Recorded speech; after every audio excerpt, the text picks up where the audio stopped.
বাংলাদেশ সেনাবাহিনীর সদস্যরা Baridhara diplomatic zone, Badda, Rampura এসব এলাকায় অভিযান চালিয়েছেন এবং এখন পর্যন্ত তাদের টহল অব্যাহত রয়েছে। সাজোয়া যান, এপিসি ভ্যান সহ অস্ত্রশস্ত্র সজ্জিত হয়েই তারা এই কার্যক্রমগুলো চালাচ্ছেন এবং আইন শৃঙ্খলা বাহিনী যারা রয়েছেন অথবা নির্বাহী দায়িত্বে যারা রয়েছেন তাদেরকে সহযোগিতা করে যাচ্ছেন।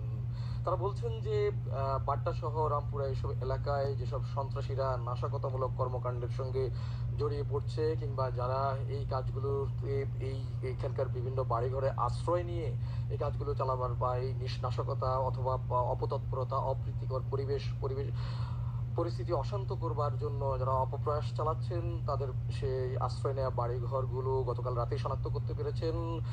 কিছু সংখ্যক লোকজনদেরকে তারা আটক করেছেন এবং প্রশাসনের কাছে তুলে দিয়েছেন।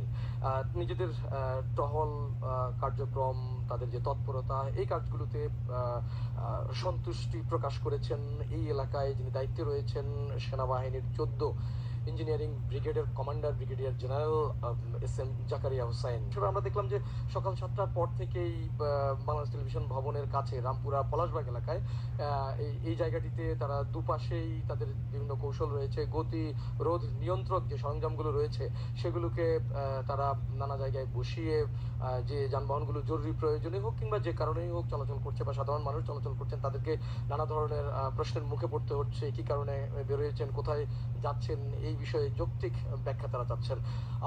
সবশেষ আপনাকে জানাতে চাই যে মোটামুটি আজকে এখন পর্যন্ত সকাল 11টা নাগাদ এই সড়কটি বেশ খানিকটাই শান্ত এবং এখানে কোনো অপ্রীতিকর পরিবেশ বা পরিস্থিতি দেখা যায়নি।